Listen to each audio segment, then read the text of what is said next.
不動産屋さんの怪談です。この話はぜひ最後まで聞いてほしいです。見たくないもののうちに自殺の瞬間があると思います。これは以前の配信にも登場した私の友人佐藤さんから聞いた話です。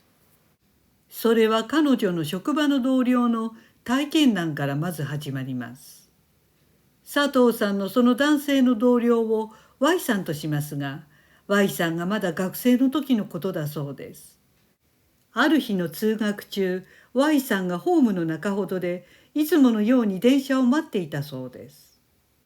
すると Y さんから少し離れたところに40代くらいのサラリーマン風の男性がふらふらと歩き回っていました。Y さんはその人は徹夜明けか少し酔っ払っているのかなくらいにしか思わず、特に気にしませんでした。そうこうするうちに電車がホームの一番端に勢いよく入ってきて、減速しながら Y さんが待つ中ほどに向かってきました。その時 Y さんはホームの黄色い線の内側先頭で電車が来るのを待っていたそうです。すると Y さんの視界の端に少し離れたところにいるさっきの男性が線路手前のホームの端ギリギリに立っているのが見えました。Y さんはまずいことが起こる予感がしました。そして電車のけたたましい警笛の音とともに、その男性は吸い込まれるようにホームから電車の前に飛び込んだそうです。その直後の細かいことは佐藤さんは聞かなかったそうですが、おそらく電車の鈍いブレーキ音がホームに響き渡り、人々は騒然としたのでしょう。電車はまさに Y さんの目の前で停止したそうです。Y さんの立っているところからは男性が飛び込んだ電車の下敷きになったのが見えました。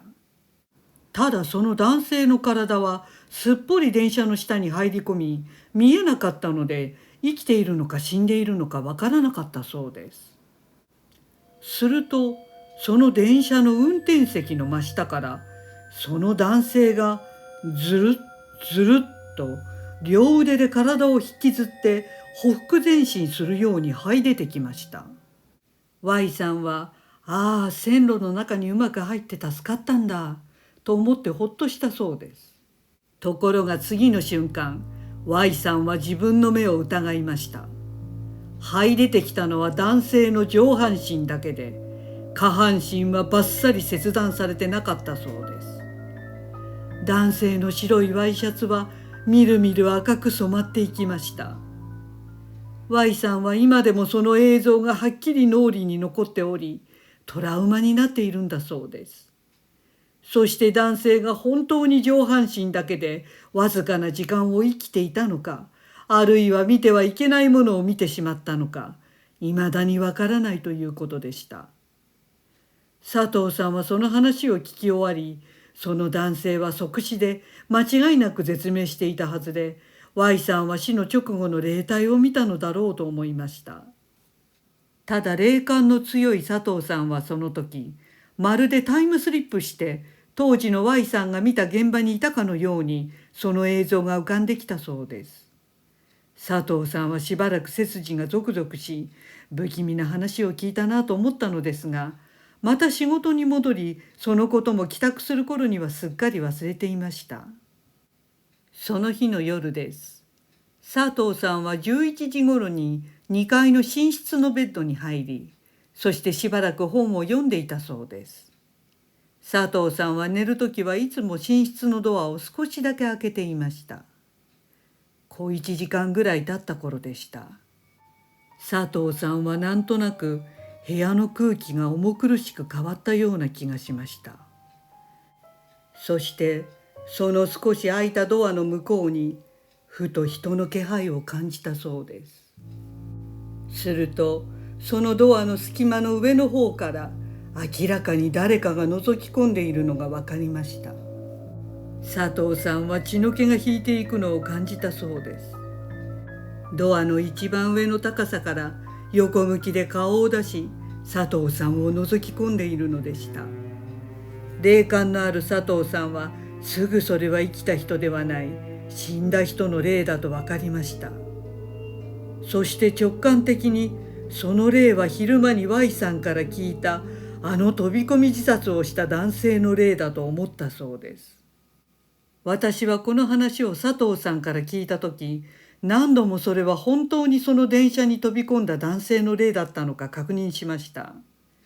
彼女の霊感の鋭さには十分信頼を置いていましたが、にわかには信じがたかったのでした。何年も前に死んだ人の霊がそれを話題にしたことによって気がついてくれたと思い、すがるような思いでその人のところに来たということなのでしょうか。その男性の霊はこの世をいまだにさまよっているのだそうです。その次の日からもう佐藤さんはその2階の寝室で寝るのはやめて1階で寝るようにしたので、今のところその男性の霊は現れていないそうです。寝る場所を大きく変えたことで佐藤さんが何もしてくれない人だと察したのかもしれません。その男性は死んで楽になるつもりがこの世に未練があり、どこかに死を選んだことへの後悔の念があるのでしょう。なぜそんなことがわかるかというと、昔自殺しようとした人の興味深い話を聞いたことがあります。アメリカのサンフランシスコにゴールデンゲートブリッジという水面から200メーター以上の高さの大橋がありますが、今までに何人もの人がそこから飛び降りて自殺をしたそうです。でもごくごく稀に命が助かる人がいるそうで、その助かった人たちが幾度音に言うことが、飛び降りて水面に着くまでの間に世の中には解決できない問題など何もないと思うんだそうです。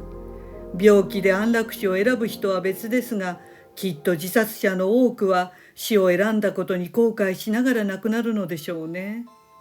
だからこの世にさまよう魂になってしまうのかもしれません。